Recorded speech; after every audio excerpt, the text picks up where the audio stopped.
Damos gracias a Dios por permitirnos disfrutar una vez más de un día de vida. Damos gracias a Dios por permitirnos disfrutar de este tiempo de aprendizaje, un tiempo de conocer más, sobre todo pues del libro donde se fundamenta y se sustenta nuestra fe. La palabra del Señor no solo es viva y eficaz, sino también es una espada de doble filo y también es una fuente donde todo árbol plantado junto a ella este, hace que la hoja no caiga. La palabra es la fuente de la inspiración divina en donde Dios se revela, ¿no? Y demás. Así que bueno, pues bienvenidos a su clase de Historia de la Biblia y sus traducciones. Vamos a continuar ahora con un acercamiento de esta sesión y la del miércoles.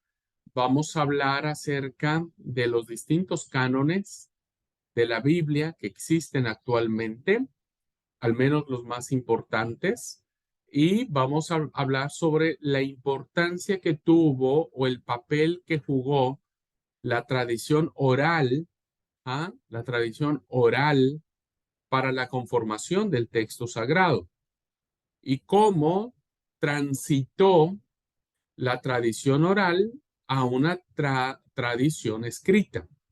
Hubo un proceso de transición hasta que llega a nuestras manos, como la conocemos hoy, la palabra del Señor.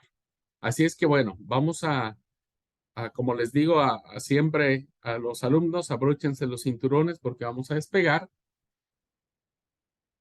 y voy a compartir la pantalla. Eh, ahí estoy. Vamos a compartir la pantalla. Les ruego por favor que me avisen si ya la pueden ver en sus dispositivos. Sí, se ve. Gracias, muy amable. Muy bien. Bueno, la clase de hoy o de esta semana tiene que ver con el canon bíblico. Tiene que ver con el canon bíblico. Ya más o menos les planteé alguna de las directrices con las que vamos a trabajar estas dos clases, la de este día y la del día miércoles. Bueno, si vamos avanzando, le avanzamos a otros temas, ¿no es cierto? Pero por ahora estas serían nuestras consideraciones de clase para estas dos sesiones. Muy bien, hagamos un repaso. ¿Me quieren, por favor, alguien compartir a manera de repaso qué vimos la semana pasada en toda la unidad temática? Lo que ustedes recuerden o lo que hayan anotado. Vamos a hacer un pequeño repaso. Permiso, pastor. Por favor. Sí, vimos las formas de revelación de Dios a través de la palabra, tanto en el Antiguo Testamento como se reveló al pueblo, él, ¿no? A través de los profetas, y bueno, y en el Nuevo Testamento, que fue como lo máximo, ¿no? A través de su Hijo Jesucristo. Muy bien. Entonces, gracias Marianela, uno de los pilares que tenemos es la revelación de Dios, ¿verdad? ¿Cómo sabemos de Dios? Bueno, sabemos que se revela a través de su creación, pero ¿dónde leímos eso? Pues en la Biblia. ¿Ah? Vemos también que se revela de manera plena y total en la persona de Jesús, pero ¿dónde leemos eso? ¿O dónde lo supimos? ¿De dónde lo sacamos? Pues de la palabra. Y entonces, la palabra se convierte en el medio por excelencia de este Dios que quiere revelarse a nosotros y se da a conocer a través de los tiempos. Muy bien. ¿Alguien más? ¿Qué recuerdan?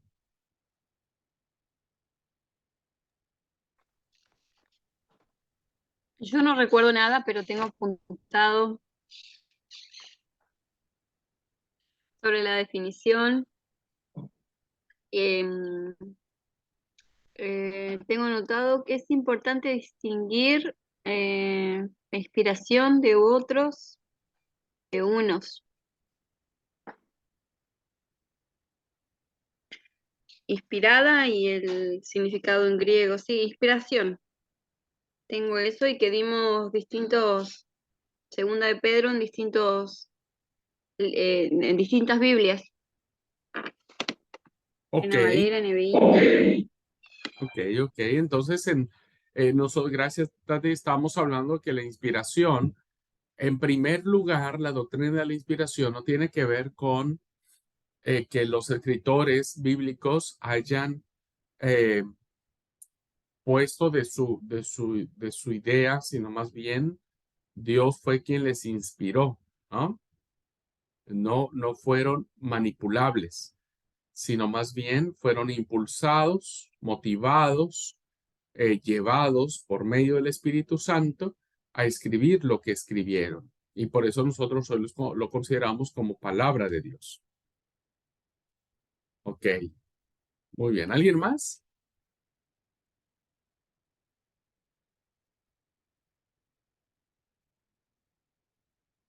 Bueno, si no es así, entonces permítanme, si alguien, no, nadie más quiere participar, el que participe tiene un punto extra en predicación. Ah, ahí todos van a hablar.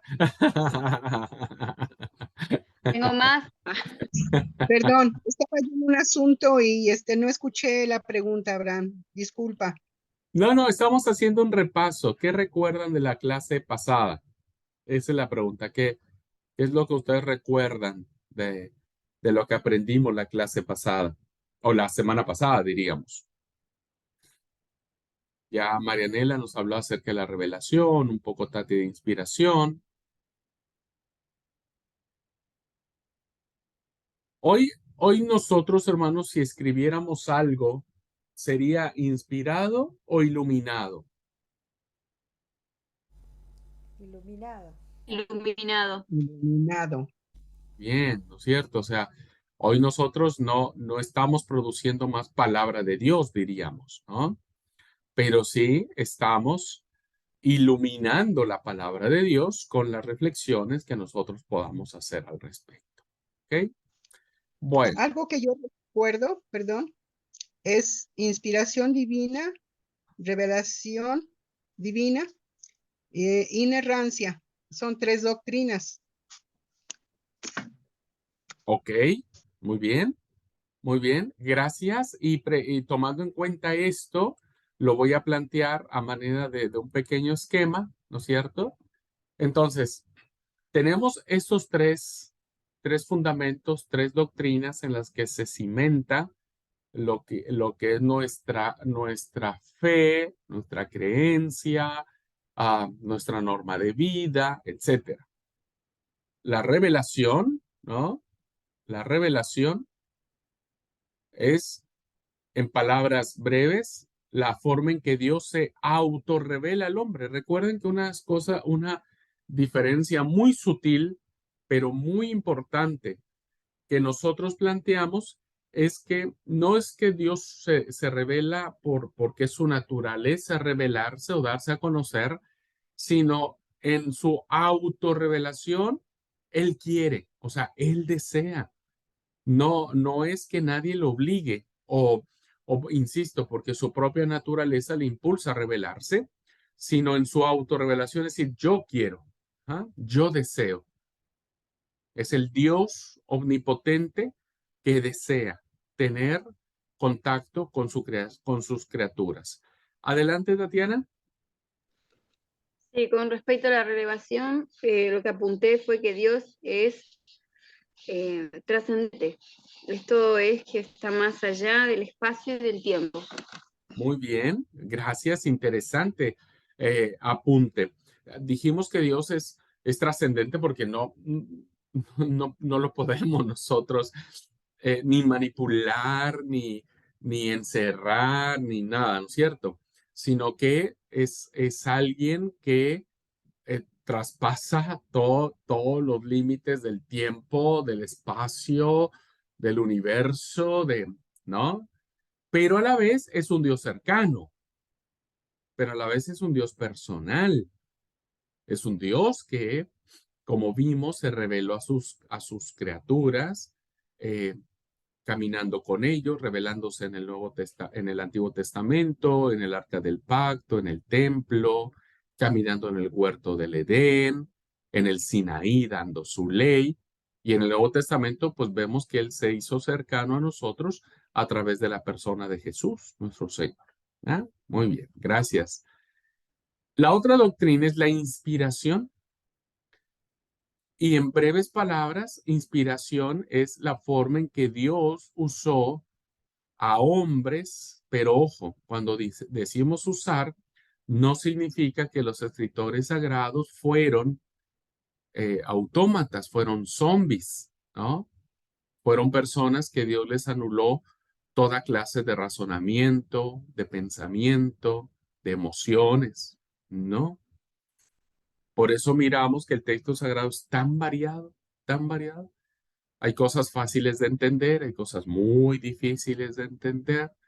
Tenemos escritores que se educaron en los grandes centros religiosos como Isaías, como Pablo, pero tenemos otros, ¿no es cierto?, que se educaron pues ah, en el mar, como pescadores, como campesinos, etcétera.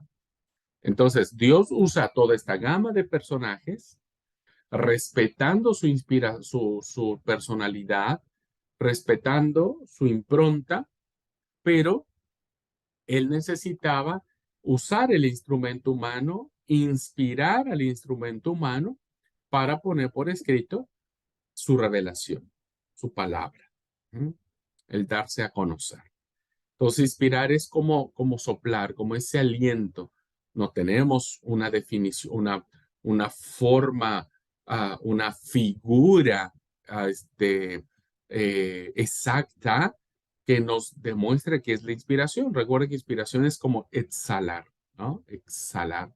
Es exhalar ese vientito que sale, es lo que Dios hizo sentir a sus siervos y ellos a su vez, con todo su bagaje, con toda su impronta, plasman el texto sagrado. ¿Okay? Y la inerrancia, dijimos que si Dios es el autor del texto bíblico, por lo tanto es verdad y no contiene error. Considerando, hermanos, que estamos en un lapso de tiempo de 1500 años, 1500 años, que dura todo el proceso de conformación del texto sagrado y que durante todos esos más de 15 siglos, ¿no es cierto?, el mensaje es único, es homogéneo, ¿no? Es coherente, es verdadero. Así que el texto bíblico no contiene error en su mensaje. Repito, y esto es muy importante que lo escriban, no contiene error en su mensaje. Lo que vamos a mirar que los errores que existen en el texto sagrado tienen que ver más con los copistas, ¿no? Aquel personaje que escribe mal una palabra, ¿no es cierto?, en un manuscrito, y ese manuscrito sale a la publicación, diríamos, y entonces quien usa ese manuscrito va a traducir o va a sacarle una copia con ese error gramatical, ¿ah? O con ese error ortográfico, diríamos nosotros. ¿Ah? Ahí vamos a encontrar ciertos errores, pero no en el mensaje.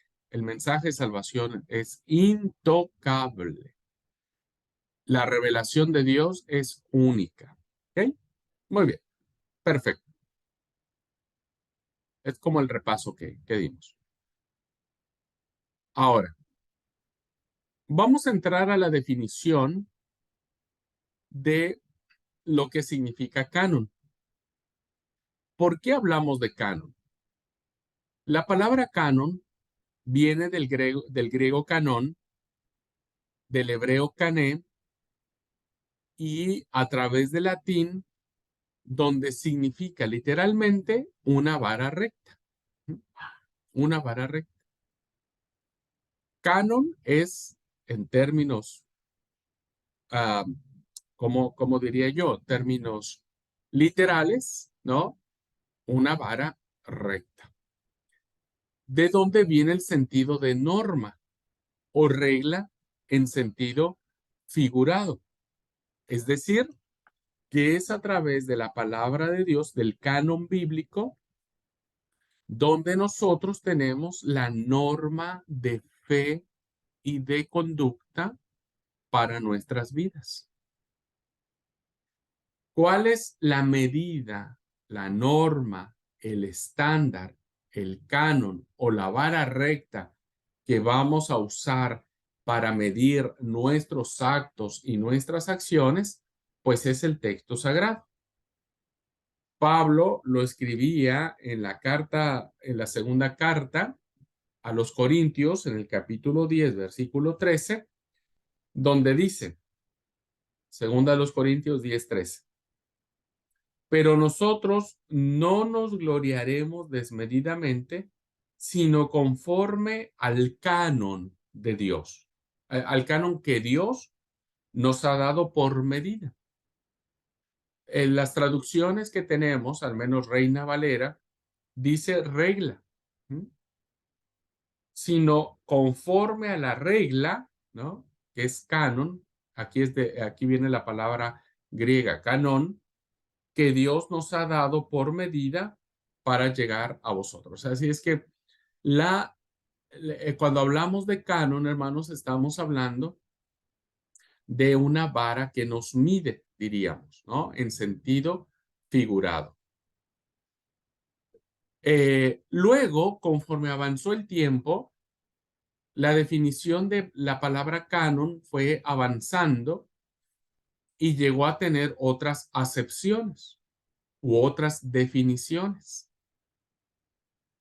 Por ejemplo, en el siglo segundo de nuestra era, no solamente significaba una norma o una regla, sino era la verdad revelada, la regla de fe.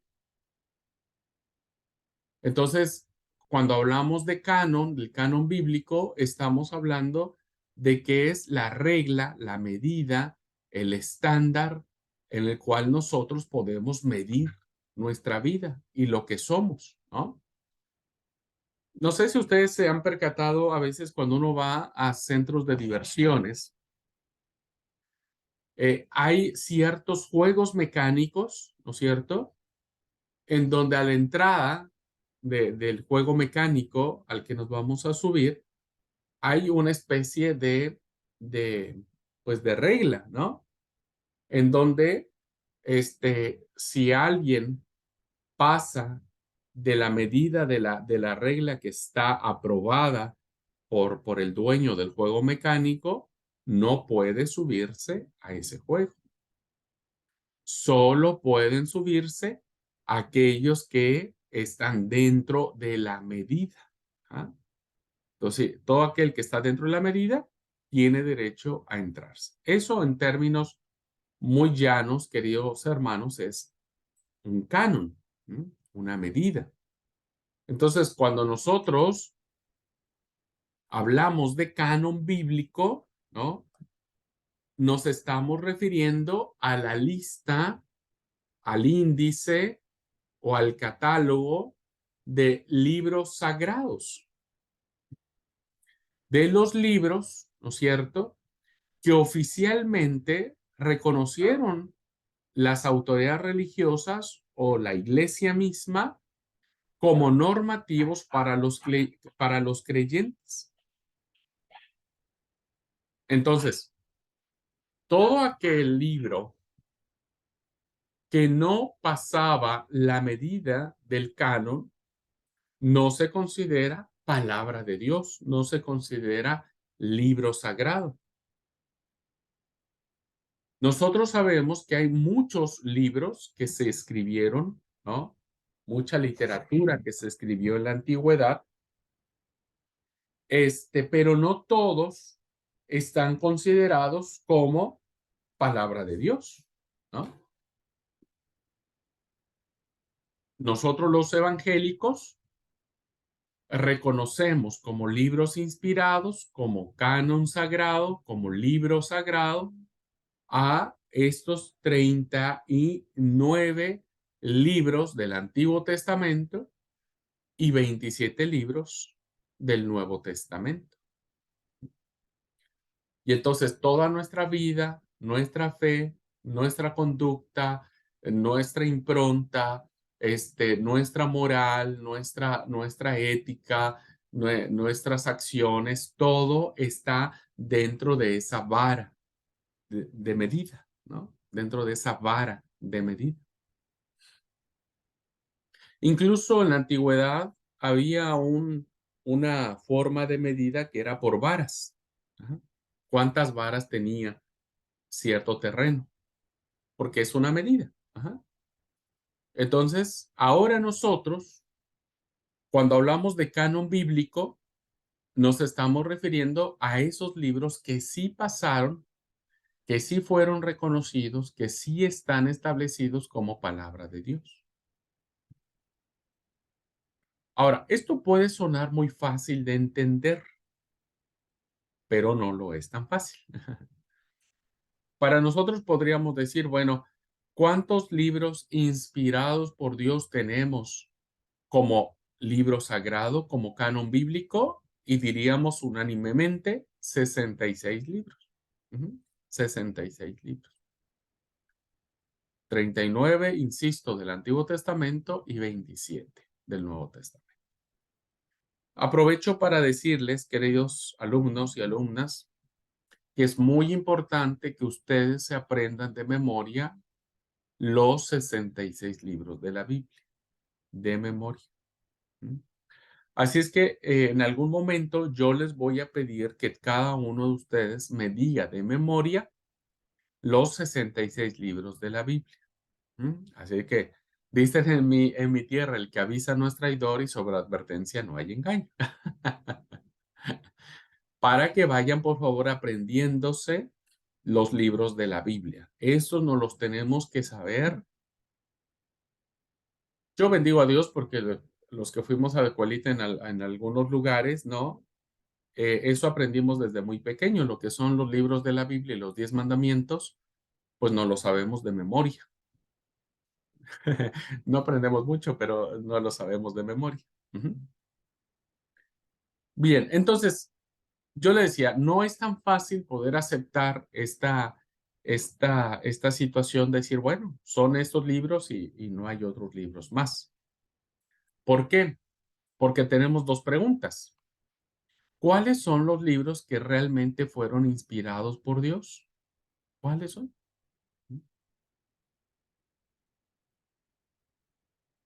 ¿Son acaso estos los únicos libros que aparecen en distintas Biblias, en distintas confesiones de fe que actualmente el mundo tiene?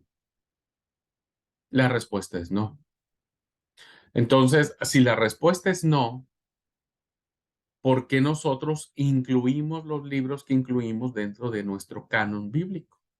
Desde estos libros que para nosotros son norma de fe, regla de fe, ¿no?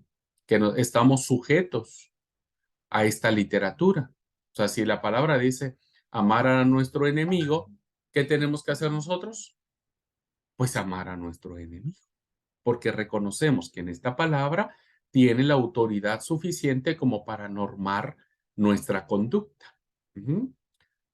Entonces, tenemos, queridos hermanos, por lo pronto, los libros que aparecen en la Biblia hebrea, los libros que aparecen en la Biblia hebrea,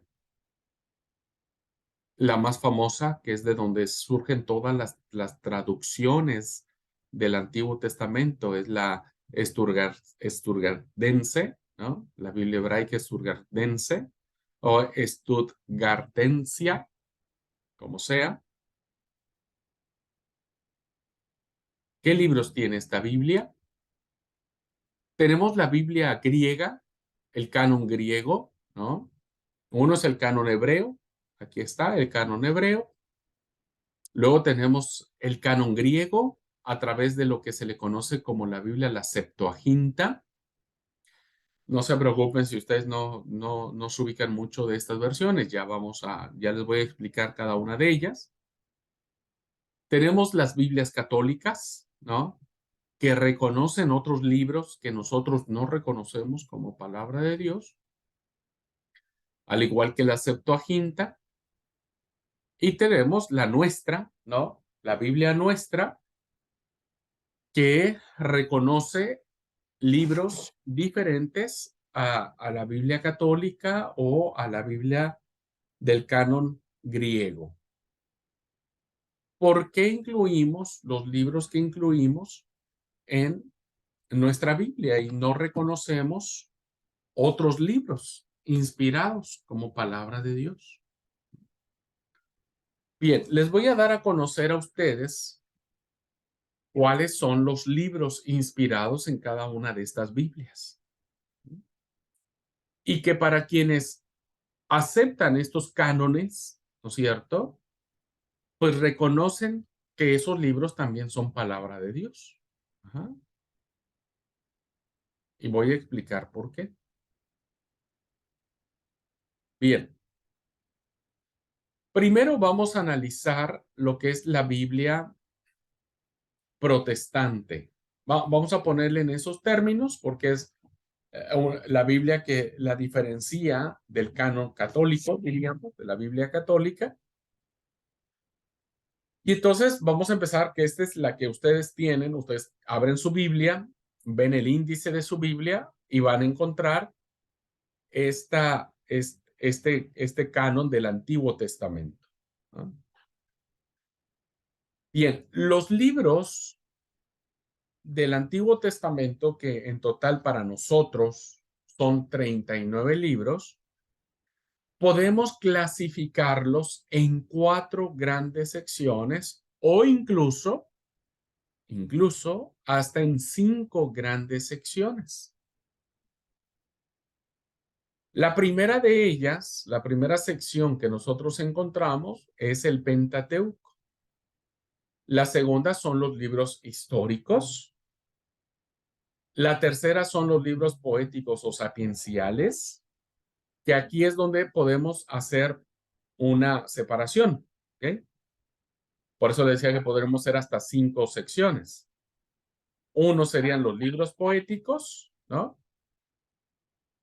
Y otro los libros sapienciales, de sabiduría. Para efecto de esta clase vamos a ponerlos juntos. Ajá.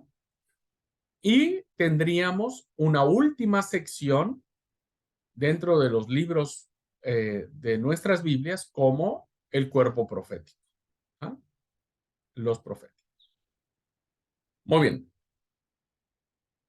Esta es una buena división, hermanos, para que se aprendan los libros. Entonces, apréndanselos por bloque. Así ustedes pueden identificarlos, ¿no? Al menos yo me los aprendí así. ¿Cuál es el Pentateuco? Los históricos, los poéticos, los proféticos. ¿Ok? Bien, cuando hablamos de los libros del Pentateuco, conocemos y decimos Génesis, Éxodo, Levítico, Números y Deuteronomio. ¿Ok? Por favor, es muy importante que cuando ustedes citen el libro de Levítico, nunca lo citen en plural. He escuchado que muchos mencionan y dicen, vamos a abrir el libro de Levíticos. No, no es Levíticos, no está en plural, es Levítico. ¿Mm? Números, sí, y Deuteronomio. ¿Ok? Bueno, estos 5 libros conforman el Pentateuco. ¿Ah? Pentateuco. ¿Por qué le llamamos Pentateuco? Porque está conformado por 5 libros. Penta es 5.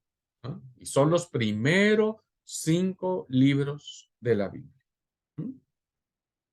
Bueno, luego los libros históricos están encerrados desde Josué, Jueces, Ruth, primer libro de Samuel, segundo libro de Samuel, primer libro de los Reyes, segundo libro de los Reyes, primer libro de las Crónicas, segundo libro de las Crónicas, Esdras, Nehemías y Esther.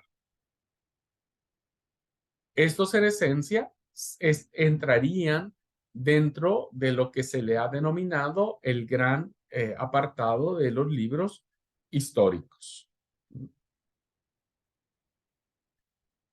Cuando citemos primer libro de Samuel, no es primera de Samuel,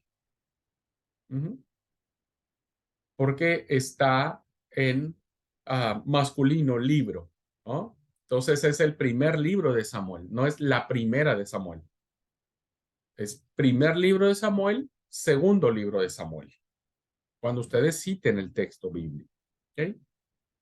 Entonces tenemos Josué, Jueces, Ruth, primer libro de Samuel, segundo libro de Samuel, primer libro de los Reyes, segundo libro de los Reyes, primer libro de las Crónicas, segundo libro de las Crónicas, Esdras, Nehemías, Esther.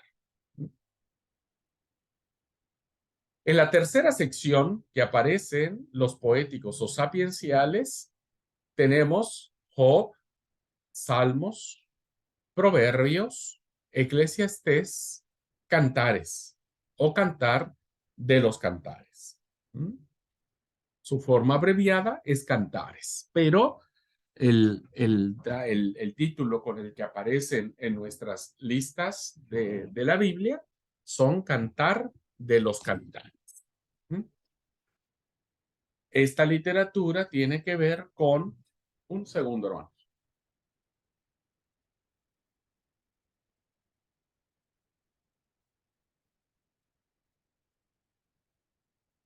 Esta literatura tiene que ver básicamente con dos géneros literarios: el género poético y el género de sabiduría.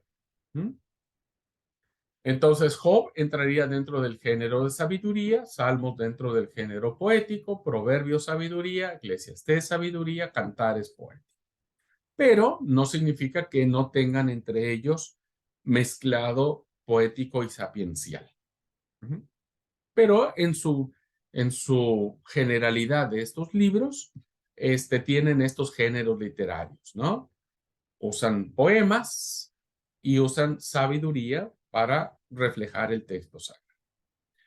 Y finalmente tenemos el cuarto gran apartado en el que se divide nuestra Biblia en el Antiguo Testamento, en Isaías. Empezamos con los famosos profetas mayores, ¿no? Isaías, Jeremías.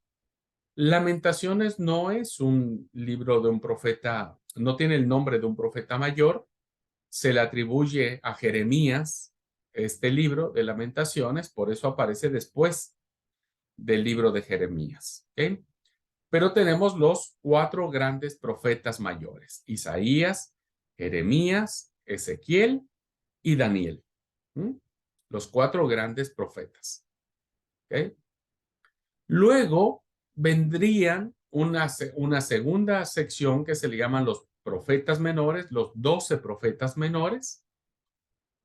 12 profetas menores, que empieza con Oseas, Joel, Amós, Abdías, Jonás, Miqueas, Nahum, Habacuc, Sofonías, Ageo, Zacarías y Malaquías.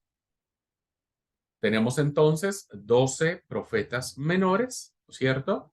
12 libros que se le han llamado los profetas menores, porque evidentemente la extensión de sus escritos son más cortitas. No significa que fueran menos importantes que Isaías, Jeremías, Ezequiel o Daniel. Tienen la misma categoría de ser profetas, ¿no? Miqueas, Nahum, Habacuc, ¿no? Abdías, que es así chiquitita, su profecía, bien chiquitita, es un profeta del Antiguo Testamento, ¿no es cierto? Solo que estos 12 que les acabo de decir al final, se les considera profetas menores por su extensión de sus profecías. Son muy pequeñas. Si nosotros leemos Isaías, Jeremías, Ezequiel y Daniel, evidentemente son muchos capítulos, mucha literatura. ¿Mm? Muy bien, entonces hasta aquí, queridos hermanos, podemos identificar la forma en que nuestras Biblias han reconocido como canon bíblico a estos 39 libros del Antiguo Testamento. ¿Ok? 39 libros.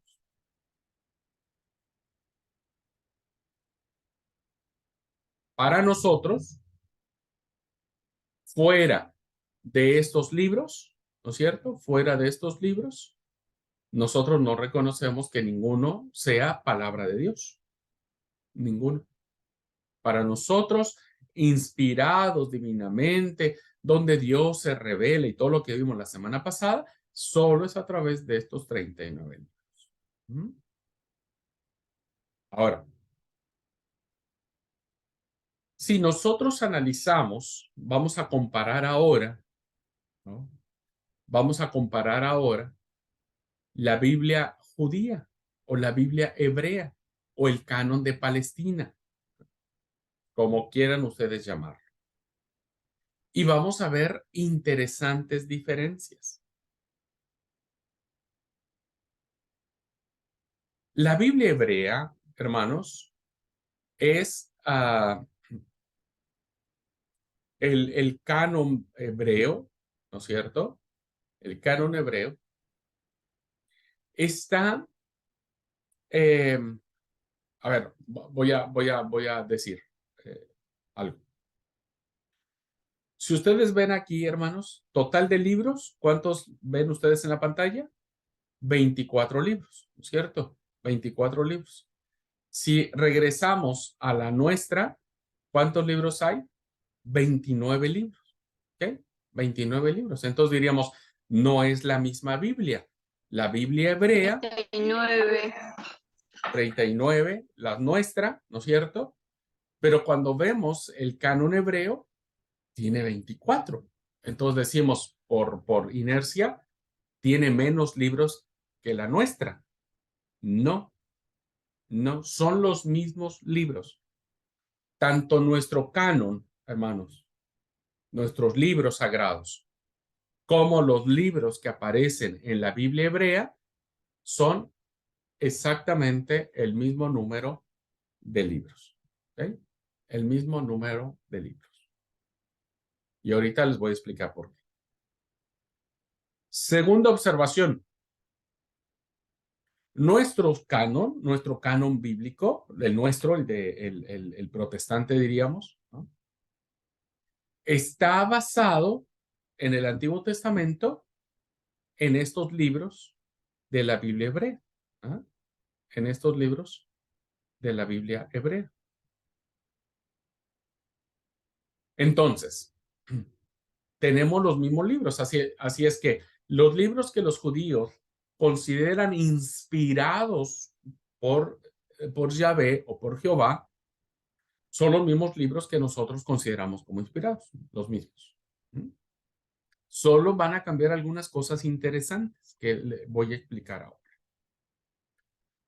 A diferencia de nosotros, la Biblia hebrea, hermanos, se divide en tres grandes secciones, ¿no? Tres grandes secciones. La Torá, que es la ley, la Torá. Los Nevi'im, que son los profetas, el cuerpo profético. Y los Ketubim, que se le conoce como los escritos. ¿Ah? Los escritos. Bien, en la primera sección, todos los cánones bíblicos, todos, tanto católicos, griegos, hebreos y protestantes, todos aparecen con los mismos libros de los números. 5, es decir, no hay variación por ese lado. Todos los cánones reconocen primero a Génesis, Éxodo, Levítico, Números y Deuteronomio. Solo que para la Biblia hebrea no será el Pentateuco, sino será la Torá. La Torá. La Torá significa la ley. Ya después en otras clases y materias les voy a explicar todo lo que es el tema del Pentateuco. Pero ahora, si nosotros regresamos al anterior, ¿no? A nuestra Biblia, fíjense que el cuerpo profético, todos los profetas están en la última sección, están ya al final de la lista. En la Biblia hebrea o judía están después de la Torá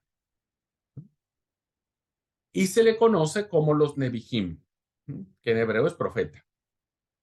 Neví, profeta, Nebijim, profetas. Esta sección de profetas, la Biblia hebrea la divide en dos: profetas anteriores y profetas posteriores. Si ustedes se dan cuenta, para los hebreos o para los judíos, los libros de Josué, Jueces, primero y segundo libro de Samuel, primero y segundo libro de los Reyes, son libros proféticos. Son libros proféticos. Para nosotros, vuelvo atrás, vuelvo una diapositiva atrás, para nosotros, Josué, Jueces, Samuel y Reyes son libros históricos.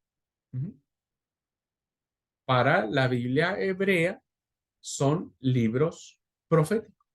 Se le conocen como profetas anteriores. También no se preocupen, ya les voy a explicar posteriormente por qué les llaman profetas posteriores. Ahora solamente quiero que vean la diferenciación.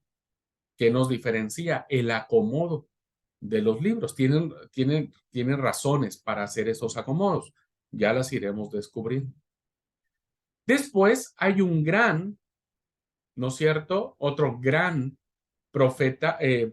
sección que se le llama los profetas posteriores.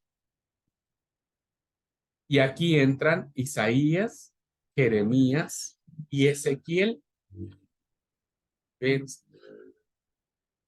Para la Biblia hebrea no son 4 grandes profetas. Para la Biblia hebrea son solo 3.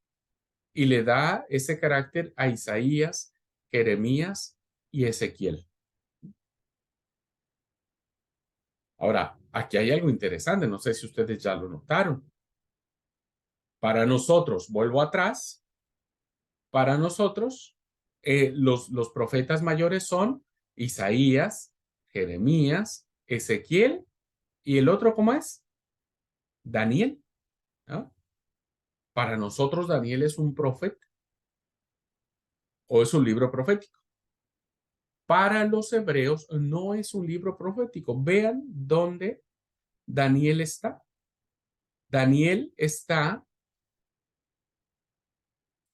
en la tercera sección de la Biblia hebrea llamado los Ketubim y está casi al final.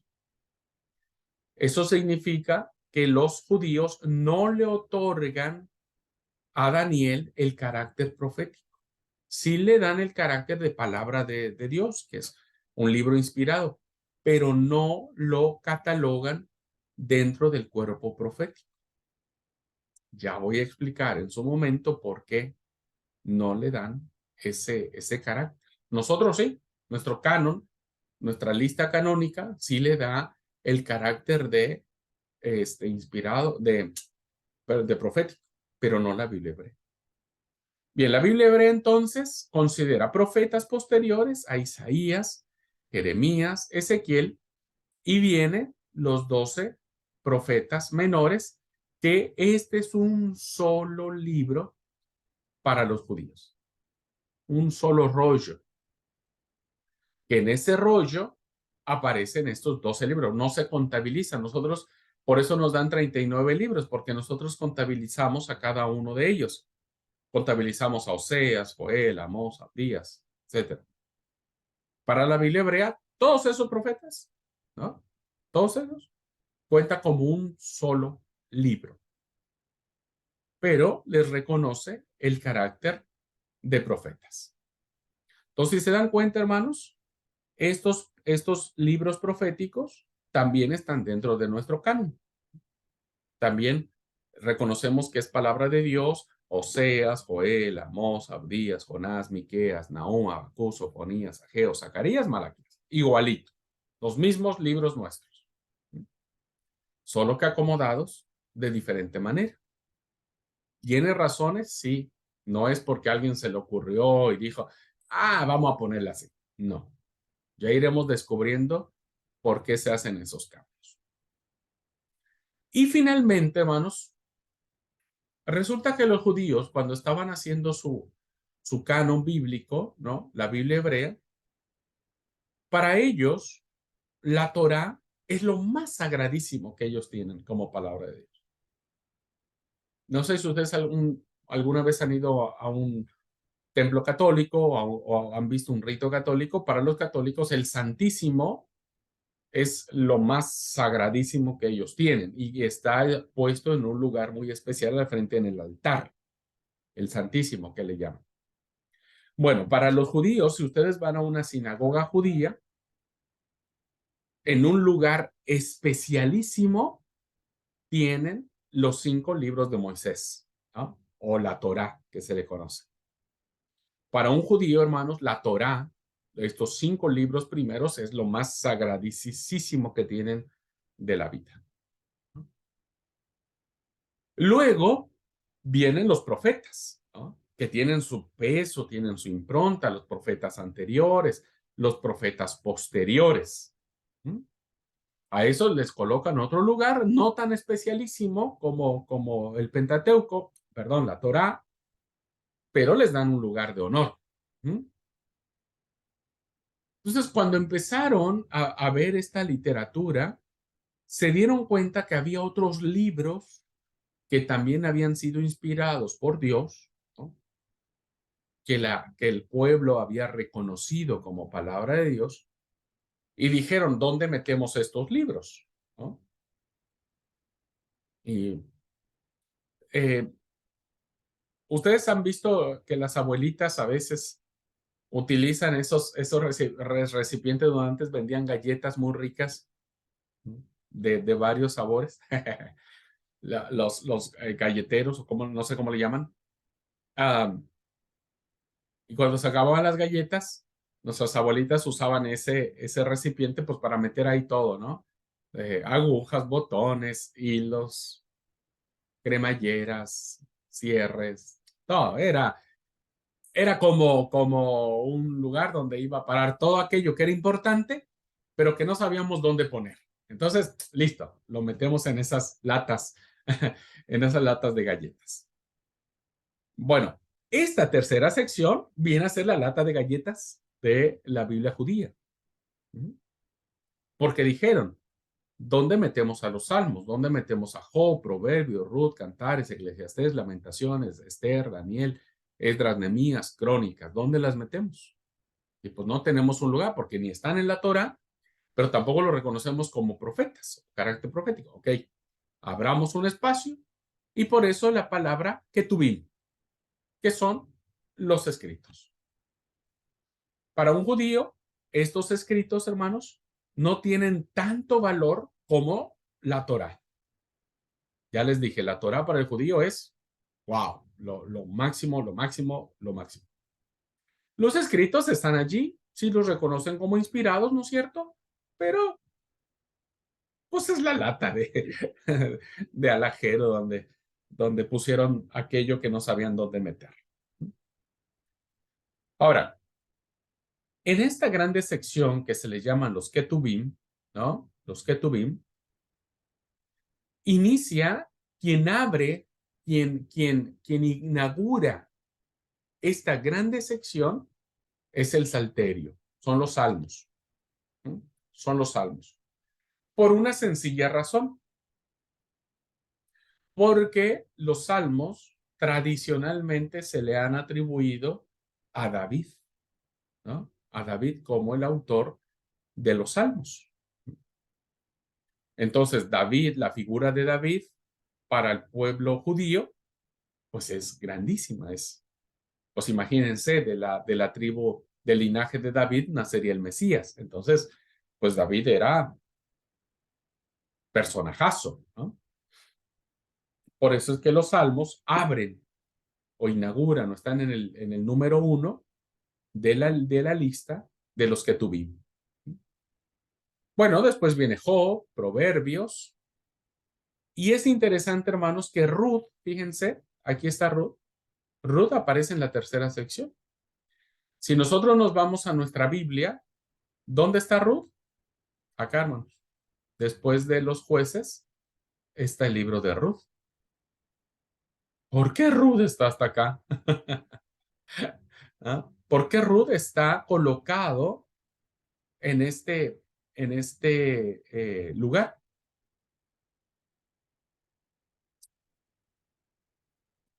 Bueno, ¿se los digo ahora? No los voy a marear si les digo. Bueno, les explico un poquitito.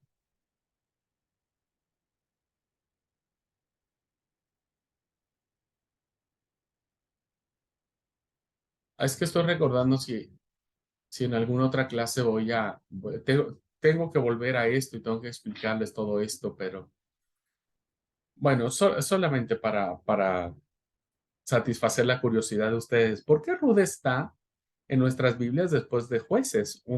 A veces uno ni se lo pregunta, ¿no es cierto? A veces uno dice, bueno, los libros son Josué, jueces, Ruth, Samuel, Reyes, Crónicas, etcétera, etcétera.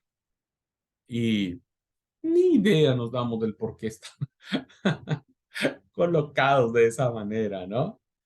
Bueno, jueces, hermanos,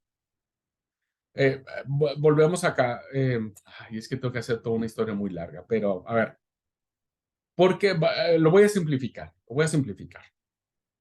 ¿Por qué está la pregunta? Lo voy a hacer más concreta la pregunta. ¿Por qué Ruth está entre jueces y Samuel? Por una sencilla razón.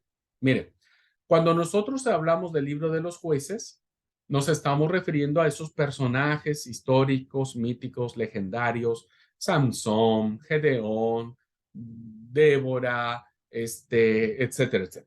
¿Eh? Y se coloca el libro de Ruth acá, hermanos, porque resulta que en el libro de Ruth está explicado de dónde vino David. Y David, hermanos, va a aparecer con mucha fuerza en el primer libro de Samuel. David va a ser el segundo gran rey de Israel. Entonces habría que justificar de dónde sale David, dónde es su descendencia, de dónde viene su genealogía. Y resulta que su genealogía, la familia del gran personaje David, nos lo cuenta Ruth. Cuando Ruth se casa con Boaz, tienen a su hijo Obed, Obed tiene a Isaí, Isaí tiene a David. Entonces, ahí está la unión. ¿Ah?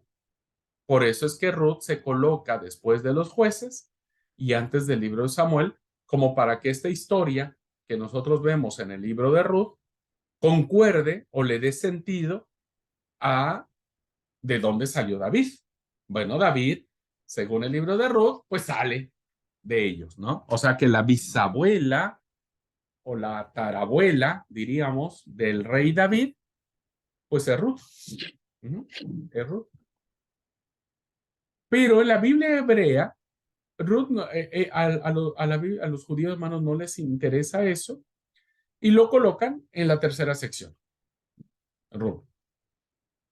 Bueno, viene Cantares, Eclesiastés, Lamentaciones, Esther, Daniel, hermanos, no le colocan sí, vamos a tener una clase del por qué Daniel no aparece como profeta y nosotros sí lo consideramos como profeta. Esdras, Nehemías, esto se cuenta como un solo libro, ¿no? Es un solo libro, Esdras, Nehemías. Y fíjense, hermanos, con qué cierra la Biblia hebrea su canon. Para nosotros, hermanos, ¿con qué libros cerramos nosotros nuestra Biblia, nuestro canon del Antiguo Testamento? ¿Con qué libro? Zacarías. Malaquías. ¿Qué pasó, hermanos? Malaquías. Malaquías, Zacarías y Malaquías. Sí. Malaquías, ¿ok?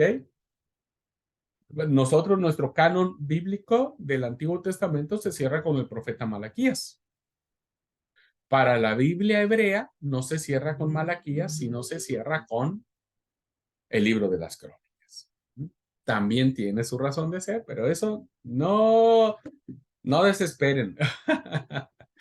Ya les estaré explicando por qué el canon hebreo, así como Salmos, lo inaugura esta sección de los escritos por la figura de David, pues también Primera y Segunda de Crónicas cierran el canon hebreo por una razón.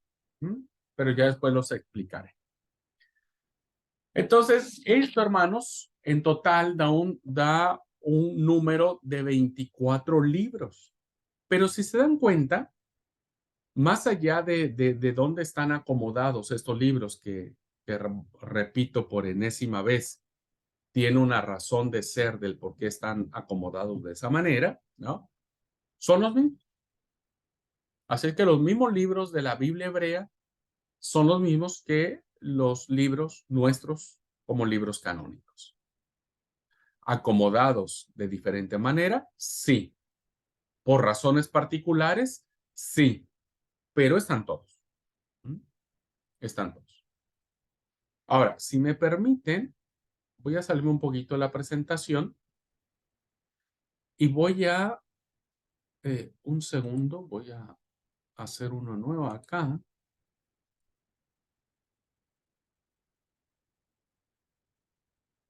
Solamente quiero compartirles esto porque para mí es muy importante. Voy a usar solamente esta página en blanco.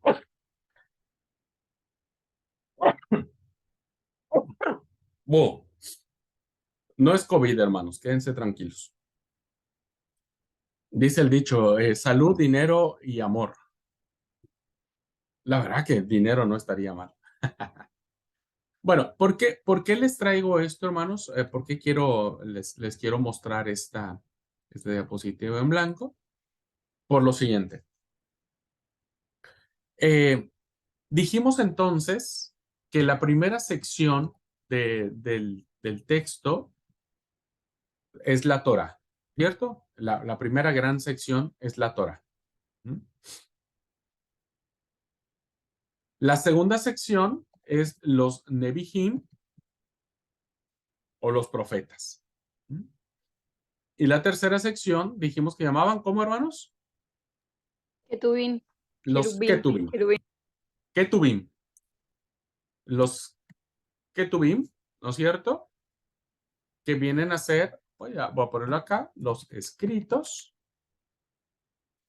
Acá dijimos que eran los profetas. Y acá dijimos que era, ¿qué, hermanos? ¿Qué es la Torá? Ley. La ley. Muy bien. Ustedes me van a escuchar mucho, ¿no es cierto? Decir lo siguiente. Voy a ponerlo acá. Lo voy a traer acá un segundo. Y lo que quiero hacer es lo siguiente. Bueno, porque esto yo lo voy a decir mucho, entonces yo quiero que ustedes lo sepan desde un principio, ¿no es cierto? Cuando yo les diga, ¿qué dice la Tanaj? ¿No? ¿O dónde está? ¿Qué libros tiene la Tanaj? Ustedes tienen que saber, ¿no es cierto? La Tanaj es esto, hermanos. Tenemos, es un acróstico que vendría a ser de esta manera.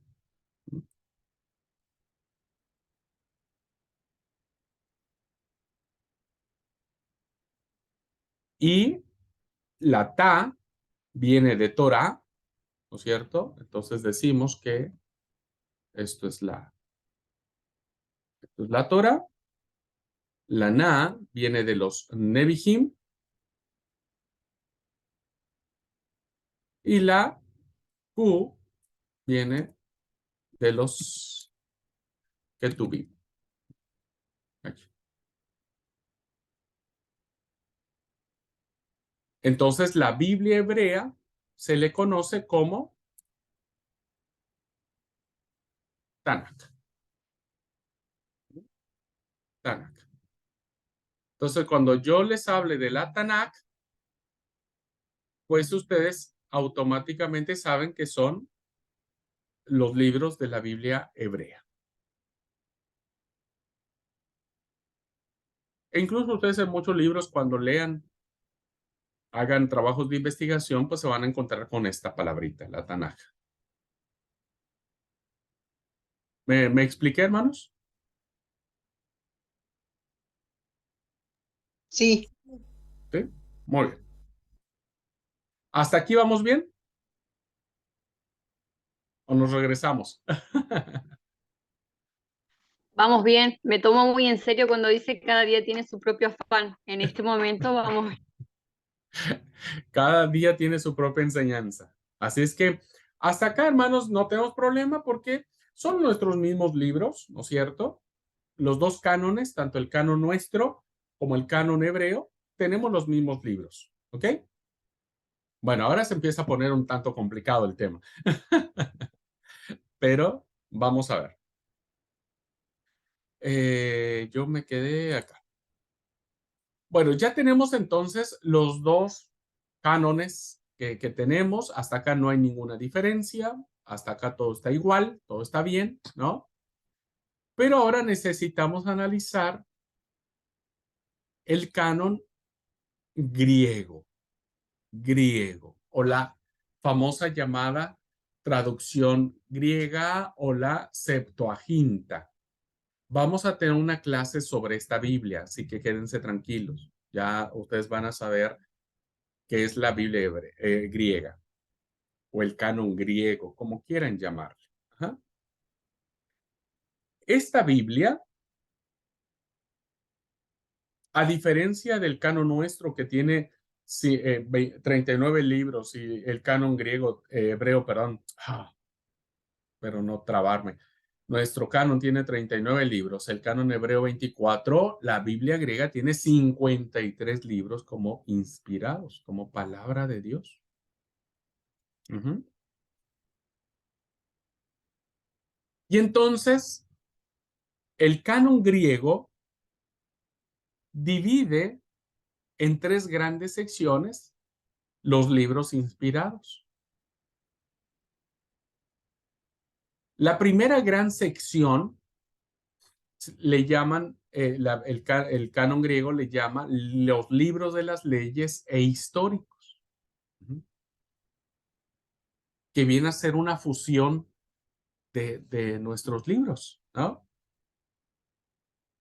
Los hebreos le llaman a los primeros 5 libros la ley, y nosotros a los libros después de Josué le llamamos históricos. Bueno, viene a estar acá lo mismo, solamente que fusionado. En esta primera gran sección del canon griego, tenemos los mismos libros. Acuérdense, los primeros 5 libros de la Biblia no van a variar. No hay cambios, no hay discusión, todo está bien. ¿Ah? Siempre serán Génesis, Éxodo, Levítico, Números y Deuteronomio. Siempre serán los primeros 5 libros de la Biblia. Pero dentro de esta misma sección no hay una distinción, ¿no? La Biblia griega o la Septuaginta va a acomodar estos libros que empezarían como Josué, Jueces, Ruth, primer libro de Reinos, segundo libro de Reinos, tercer libro de Reinos, cuarto libro de Reinos, primer libro de Paralipómenos, segundo libro de Paralipómenos, primer libro de Esdras, segundo de Esdras, que vendría a ser, bueno, después le digo, Esther, Judith, Tobías, primero, segundo, tercero y cuarto libro de los Macabeos. ¿Qué diferencias notan aquí, hermanos, de nuestros libros? A ver si ustedes pueden notar. ¿Qué diferencia hay de esta lista de libros canónicos a los que nosotros tenemos? Los libros apócrifos. Bueno, muy bien. Tenemos libros apócrifos. Ok, ¿qué más?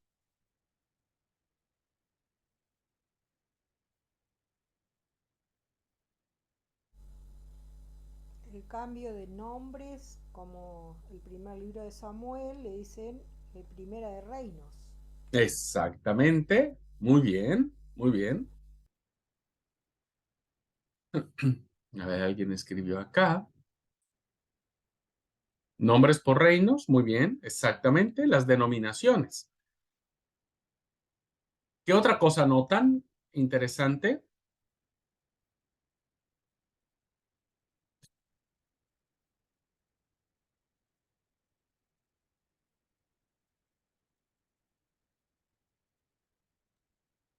Em, lo que está al lado de Esther, no sé si son divisiones, no sé cómo leer. Ah, esto de lo que está después, ok, lo que está en rojo, ajá, bien, bien, ahora explico esto que está en rojo, ujú, y estos numeritos que están en rojo, pero hay otra cosa más.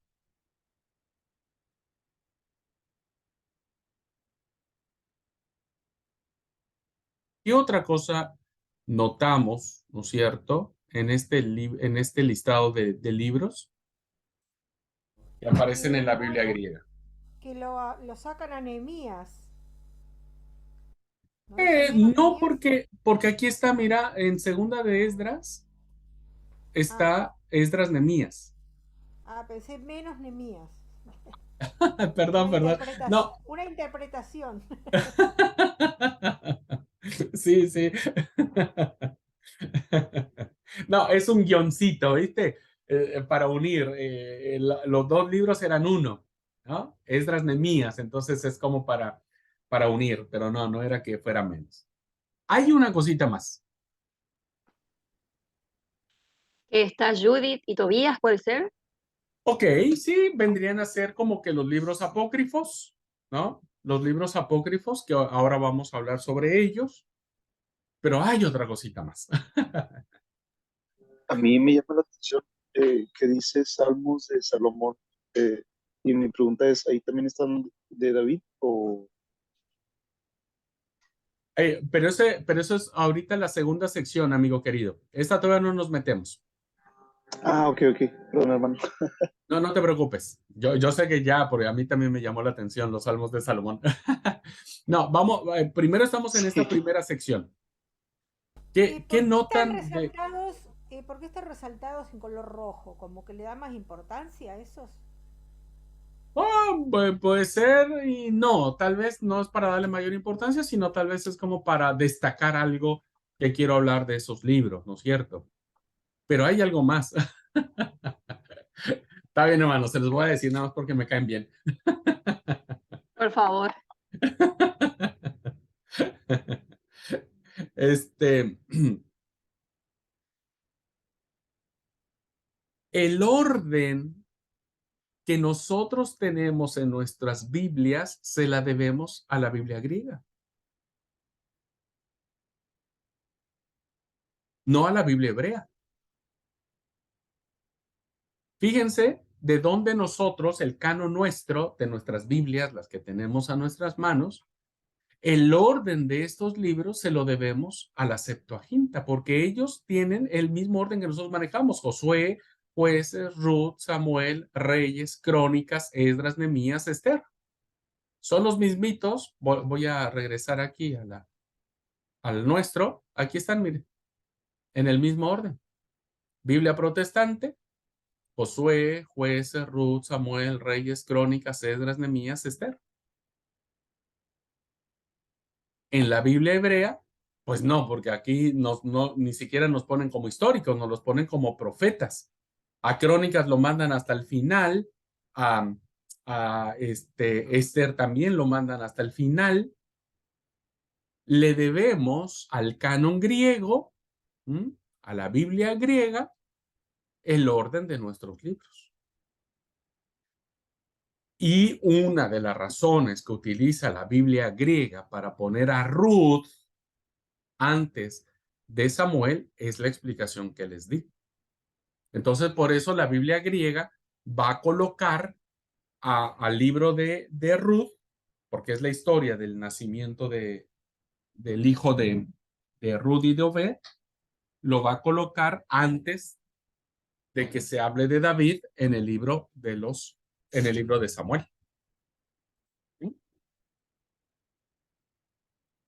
Un gran aporte que hace el canon griego para el acomodo de de esta sección de los libros de la Biblia. Ahora, otra cosita. La Biblia griega le da estos títulos porque se habla de los reinos. ¿Por qué es primer libro de los reinos, segundo de reinos, tercero de reinos, cuarto de reinos? Porque en esencia, ¿no? Estos libros hablan de reyes. Los libros de Samuel empiezan hablando del primer rey de Samuel, el primer rey de Israel, que fue Saúl. El segundo es, ¿cuál fue el segundo rey de Israel? David, El tercero, Salomón, el cuarto, que diga otro. el cuarto, Jeroboam. Jeroboam y Roboam, porque es ahí donde se divide el reino, ¿cierto? Ahí el reino se divide y hay dos reyes ahí. Entonces, ¿dónde sabemos todo el tema de los reyes? El reino del norte, el reino del sur, Jeroboam, Roboam, etcétera, etcétera, pues en los libros de los reyes. Entonces, si todos estos libros, tanto los que nosotros le llamamos Samuel y Reyes, hablan de reinos o de reyes y de reinos, ¿no? Pues por eso se le dio el nombre de reinos. Primer libro de reinos, segundo de reinos, tercero de reinos, cuarto de reinos. Así es que si ustedes en algún momento quieren citar en un trabajo, en vez de ponerle primer libro de Samuel, le ponen primero de reinos, está bien escrito. Está bien. ¿Por qué nosotros le ponemos el nombre que le ponemos? ¿Por qué? Porque en primer libro de Samuel y segundo libro de Samuel, el personaje principal, pues es un hombre llamado Samuel. Y cuando le decimos primero de Reyes y segundo de Reyes, pues le decimos lo mismo, porque estamos hablando de reyes. Esto tiene que ver con todos los reyes, tanto de Judá como de Israel. Por eso se llaman así.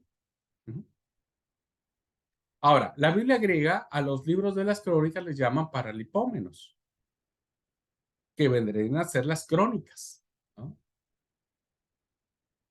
No me voy a meter ahora para explicar por qué aparecen las crónicas en este apartado, y acuérdense, en la Biblia hebrea, ¿dónde aparecían las crónicas? Al final. Pues hasta el final. Acá hay una razón de ser, por qué las crónicas aparecen después del libro de los reinos. Muy bien. Y recuerden que antes Esdras y Nehemías eran un solo libro, un solo rollo. Alguien nos hizo el flaco favor de dividirlo. Entonces, por eso nosotros contabilizamos libro de Esdras, libro de Nehemías, pero en esencia eran un solo libro. Al principio, cuando se escribe, era un solo libro. Por eso aparece acá en la Biblia griega como segundo de Esdras. ¿Okay? Entonces, todo lo que esté en blanco, queridos hermanos, todo lo que esté en blanco, más allá de las denominaciones que se le dan, son nuestros libros inspirados, canónicos, regla de fe, norma de conducta, libros sagrados, etcétera, etcétera, etcétera. Ahora, ¿por qué pongo en rojo? Porque a estos libros se le conocen efectivamente como los libros, nosotros le llamamos apócrifos. Apócrifos. significa que los evangélicos o los protestantes, etcétera, no reconocemos como inspirados el primer libro de Esdras, Judith, Tobías y los 4 libros de los Macabeos. No consideramos que sea palabra de Dios, no creemos que haya sido inspirado por el Espíritu Santo. Por eso los puse en rojos, porque para nosotros esto no es palabra de Dios. Ahora, ustedes se preguntarán, Tati preguntaba, ¿esto parece ecuación matemática? Más, menos, división. No, no, hermanos. Este signo de más significa añadidos. En la Biblia griega, ¿no es cierto?, se añadieron estos capítulos del capítulo 10, versículo 4, al capítulo 16, versículo 24, se añadieron estos textos en griego.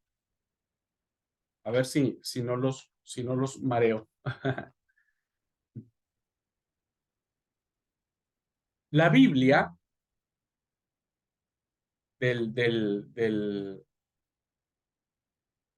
¿cómo se llama? Del Antiguo Testamento, la Biblia, los 39 libros que nosotros consideramos como inspirados, son escritos en hebreo. Génesis, Éxodo, Levítico, Números, todo eso es Salmo. Los 39 que nosotros no sabemos fueron escritos en hebreo. Pero resulta que después alguien añade estos capítulos. Fíjense, son casi 6 capítulos, ¿no? Y añade o escribe una historia además que está en griego. Y esos añadidos nosotros no los reconocemos como inspirados. Si ustedes van a su Biblia, ¿no? Vayan a su Biblia. ¿En qué capítulo y qué versículo termina el libro de Esther?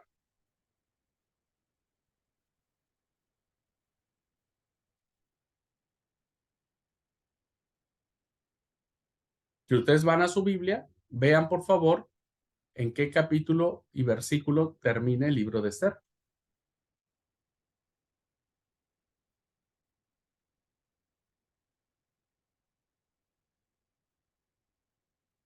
Capítulo 13, versículo 31. ¿Esther? No, me fui a Nehemías. No, Esther. El de Esther es el capítulo Versículo 9, versículo 32. No, Esther. No, ¿en qué Biblia leen Capítulo ustedes, 10. queridos hermanos? Versículo 3. Me parece que ustedes ya están en los libros apócrifos. Traemos Biblias griegas. Capítulo 10. Sí, me parece que ustedes están leyendo el canon griego. Esther en nuestras Biblias, hermanos, termina en el capítulo 10, versículo 3. Sí. ¿Qué quiere decir eso, hermanos? Que hasta el versículo 3 del capítulo 10 para nosotros es palabra de Dios. ¿Se entiende, hermanos? Es inspirado. El añadido en griego, que ustedes, no sé si ustedes tienen alguna Biblia, hermanos, por eso les digo que ustedes, si quieren hacer una buena inversión, compren Biblias. y si quieren quedar bien con el profesor, cómprenle una muy buena traducción al profesor. Él se las va a pagar, evidentemente, pero si me la consiguen, yo fascinado. Alguien escribe los añadidos que se le conocen del capítulo 10 al versículo del 4. Casi son seis capítulos más que alguien escribe, pero en griego, en idioma griego. Entonces los judíos a ese añadido en griego no lo reconocen como palabra de Dios y dicen, no, eso no está, ¿cierto? No está. Les dejo de tarea que por curiosidad investiguen qué hablan estos versículos, ¿no? Ahí nomás como para sacarnos de la duda, ¿no? Pero quienes sí reconocen al canon griego como palabra de Dios, para ellos es palabra de Dios. Para ellos es palabra de Dios. Para nosotros. ¿Ok? Muy bien, entonces. La tarea sería que hablen No, los versículos que fueron añadidos a Esther. investiguen un poquitito si quieren, y si no, no se maten la vida tampoco, ¿no? Si ustedes quieren investigar, no es una tarea como tal, pero si quieren investigar un poco, investiguen de qué tratan esos añadidos en griego del capítulo 10, versículo 4 en adelante. Bueno, avanzando en la segunda sección, nosotros vemos la sección de los libros poéticos. Para nosotros son libros poéticos y sapienciales o sapienciales. Para la Biblia griega son solo poéticos. Tenemos el libro de los Salmos, que es nuestros Salmos. El salterio nuestro es el mismo, solo que fíjense que no hace mucho participé en un congreso de estudios bíblicos a distancia. Y hubo una ponencia muy interesante que aún no he profundizado, pero ya la tengo ahí en línea de profundización, sobre un salmo que es el Salmo 151. Para nosotros el salterio termina en el Salmo 150. Hasta ahí termina. Pero se descubrió en las cuevas de Qumran un salmo extra, ¿no? Que sería el Salmo 151. Y para sorpresa de muchos, es un salmo que se encontró escrito en hebreo, no en griego. Y esa ponencia, ese estudio, ¿no es cierto?, que vi en el Congreso, manifestaba que ese texto también tendría que tomarse como inspirado, y lo leyeron. Hermosísimo el salmo, bueno, como todos los demás salmos, ¿no es cierto? Y aunque hay oposición, muchos todavía se oponen en reconocer al Salmo 151 como palabra de Dios. Hoy hay una propuesta en la mesa por parte de los eruditos bíblicos para eso. Oye, hermanos, a mí ya se me fue el tiempo, no les he dado ni un receso, no puede ser. Pobres de los que están viendo la grabación, han de estar ya recansados. Bueno, ustedes también. Ay, déjenme terminar esto nada más para... ¿O quieren que tomemos el receso? Cuéntenme un poquitito. No, adelante. Cuando está interesante la clase no tenemos la noción del tiempo. Bueno, vamos a ir. Acabo esta diapositiva y damos el receso. ¿Ok?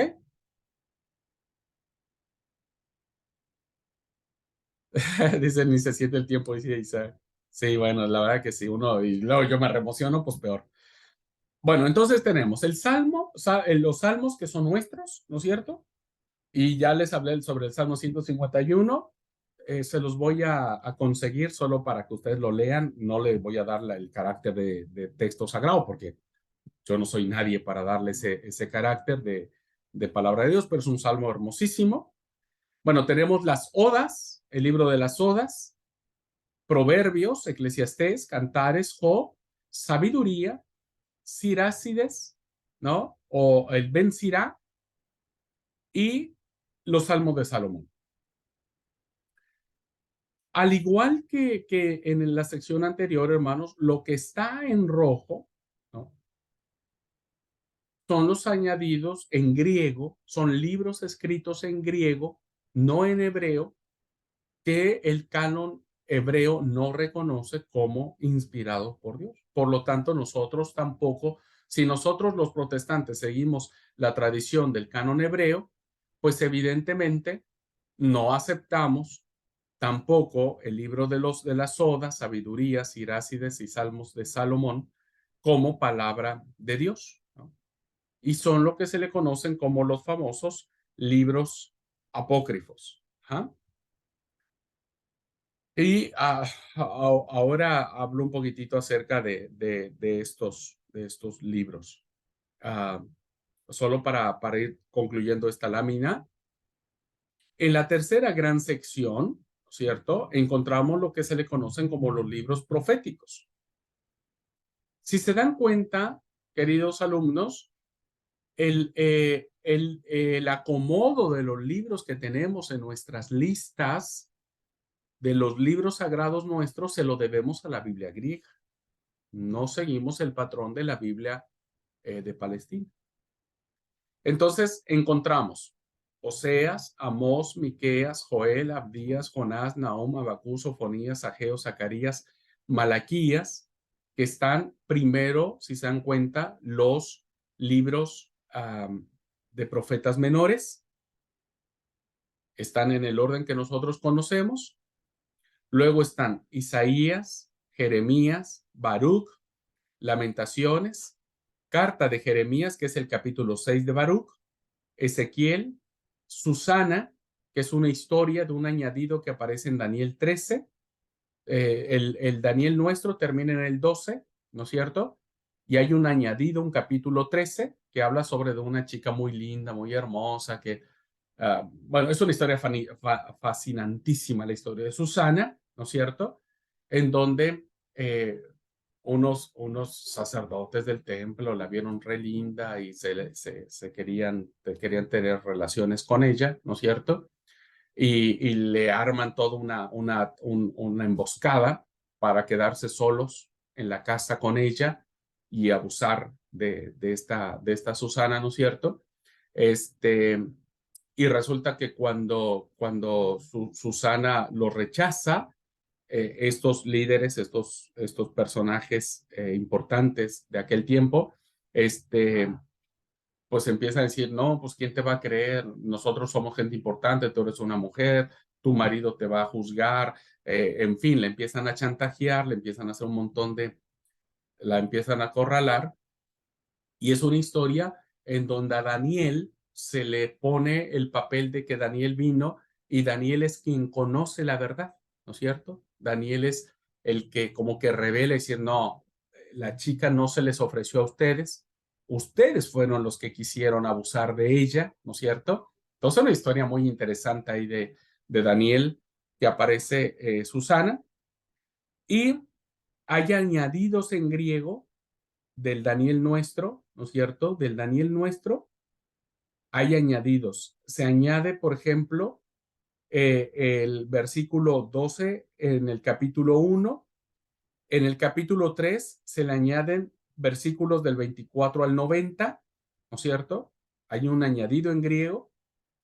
Y hay otro capítulo después de la historia de Susana, que es el capítulo 14 de Daniel, que tiene que ver con la lucha entre divinidades, entre Bel y el dragón. Es una literatura más apocalíptica, ¿no? ¿Qué rescato de esto, hermanos? Que todo lo que está en rojo, ¿no es cierto? Nosotros no lo consideramos como palabra de Dios. ¿Por qué? Porque como lo vamos a ver, no sé en qué clase, pero en alguna clase vamos a ver, no sé si, no, la siguiente semana, les voy a decir cuáles fueron los criterios que se utilizaron para decir este libro es palabra de Dios y este libro no es palabra de Dios, ¿cierto?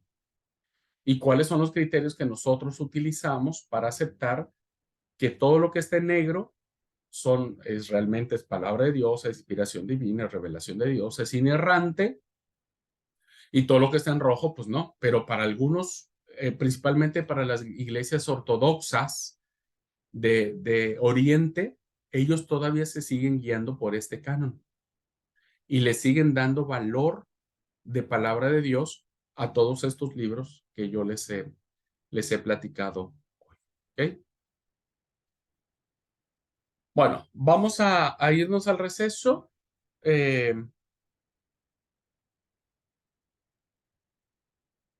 Y volvemos. ¿Le parece? 10 minutitos vamos a tomar de receso. Porque vamos a volver con el canon católico. Vamos a volver ahora con las Biblias católicas. Por eso es importante cerrar esta parte. Pero vamos al receso, 10 minutitos.